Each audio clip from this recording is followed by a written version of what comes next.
പലപ്പോഴും ഈ ന്യൂനപക്ഷ മോർച്ചയുടെയൊക്കെ സ്ഥാനാർത്ഥികളെ നിർത്തുന്നത് മണ്ഡലത്തിൽ പൊതുവേ ശക്തി കുറവായ മണ്ഡലങ്ങളിലാണ്. അപ്പോൾ അവിടെ ആകുമ്പം ഇവർക്ക് ന്യൂനപക്ഷ മോർച്ചയ്ക്ക് 1-2 സീറ്റൊക്കെ കൊടുക്കണം, ഞങ്ങൾ ന്യൂനപക്ഷത്തെ കെയർ ചെയ്യുന്നുണ്ട് എന്ന് കാണിക്കാൻ വേണ്ടി എവിടെയോ കൊടുക്കണം. അപ്പോൾ വളരെ പാർട്ടി സ്വതേ ദുർബലമായ സ്ഥലങ്ങളിലായിരിക്കും അത്തരത്തിലുള്ള ആളുകളെ നിർത്തുക എന്നുള്ളത് നമുക്കറിയാവുന്ന കാര്യമാണ്.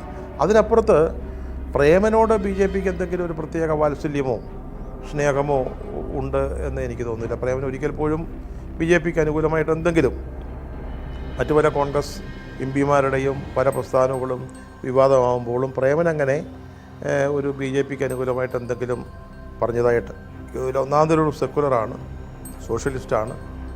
അപ്പം അത്തരത്തിലുള്ളൊരു ചിന്തയ്ക്ക് എന്തെങ്കിലും കാരണമുണ്ടെന്ന് തോന്നുന്നില്ല. പിന്നെ ഇനിയും ആർക്കെങ്കിലും ഒരു വാത്സല്യം ഉണ്ടെങ്കിൽ അത് പ്രേമന് ഗുണകരമായ ഒരു ഘടകം എന്ന് മാത്രമേ നമുക്ക് പറയാൻ പറ്റൂ.